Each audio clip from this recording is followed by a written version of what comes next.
তিনটি স্বপ্ন দেখলে বুঝবেন আল্লাহ আপনাকে ভালোবাসে। যদি আপনি তিনটি স্বপ্ন দেখেন তাহলে বুঝবেন আল্লাহ তাআলা আপনাকে মহাব্বত করেন, আল্লাহ তাআলা আপনাকে ভালোবাসেন। মনে রাখবেন, স্বপ্ন হচ্ছে তিন প্রকার। এক নম্বর স্বপ্ন হচ্ছে ভালো স্বপ্ন, যেটা আল্লাহ তাআলার পক্ষ থেকে আসে। আর এক প্রকার স্বপ্ন হচ্ছে খারাপ স্বপ্ন, যেটা শয়তানের পক্ষ থেকে আসে। আর একটি স্বপ্ন হচ্ছে ইচ্ছা স্বপ্ন, অর্থাৎ নফসনীয় স্বপ্ন, যেটা সারাদিন মানুষ চিন্তা করে, সেই স্বপ্ন সে রাতের বেলা দেখে। তবে ভালো স্বপ্নগুলো আল্লাহ তাআলার পক্ষ থেকে আসে। স্বপ্নকে অস্বীকার করার কোনো অবকাশ নেই। ইউসুফ আলাইহিস সালাম স্বপ্নের সবচেয়ে বড় ব্যাখ্যাকার ছিলেন এবং মুহাম্মদ ইবনে সিরিন তার যুগের সর্বশ্রেষ্ঠ স্বপ্নের ব্যাখ্যাকার ছিলেন।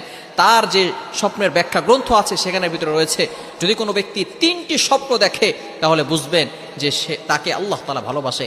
এক নম্বর হচ্ছে, যদি কোনো ব্যক্তি কোরআন পড়তে দেখে তাহলে সে বুঝবে যে আল্লাহ তাকে ভালোবাসে।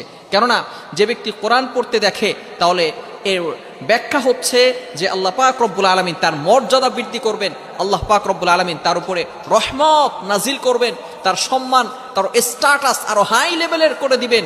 আল্লাহ পাক রব্বুল আলামিন তাকে ভালোবাসবেন, তাকে মহব্বত করবেন।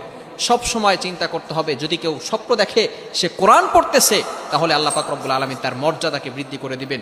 এবং দ্বিতীয় নাম্বার, যদি কোনো ব্যক্তি স্বপ্ন দেখে সে গোসল করতেছে তাহলে মনে করবেন যে আল্লাহ তাআলা তাকে ভালোবাসেন। কেননা যদি কোনো ব্যক্তি দেখে যে গোসল করতেছে, এর মিনিং হচ্ছে, এর ব্যাখ্যা হচ্ছে যে সে যেহেতু গোসল করতেছে, গোসল করার মানে হচ্ছে যে আমরা আমাদের অন্তর থেকে পরিষ্কার পরিচ্ছন্নতা হওয়ার জন্য, আমাদের শরীর থেকে আমরা ময়লা দূর করার জন্য গোসল করে থাকি। সুতরাং যে ব্যক্তি দেখবে যে সে গোসল করতেছে স্বপ্নে, আল্লাহ পাক রব্বুল আলামিন তার ভিতরের অন্তরের যে গুণাগুলো রয়েছে